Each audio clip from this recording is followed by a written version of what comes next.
వికసించే పువ్వులు మరియు వెచ్చని సూర్యరశ్మితో నిండిన ప్రశాంతమైన గ్రామంలో రాజు అనే ఉల్లాసమైన బాలుడు నివసించాడు.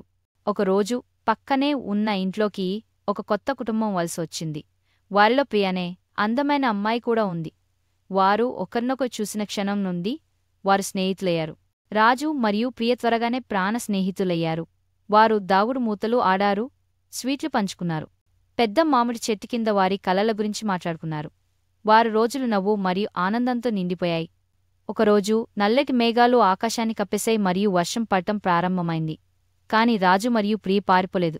వారు వర్షంలో నృత్యం చేశారు, నీటి కుంటలలో దూకారు మరియు కలిసి నవ్వారు. ప్రియ పుట్టిన రోజునాడు రాజు ఆమెకు శుభాకాంక్షలు చెప్పడం మర్చిపోయాడు.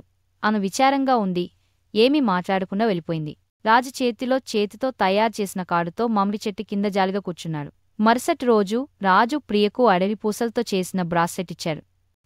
నాకు నిజంగా బాధగా ఉంది అని అతను మెల్లగా అన్నాడు. ప్రియ నవ్వి తల ఊపాడు.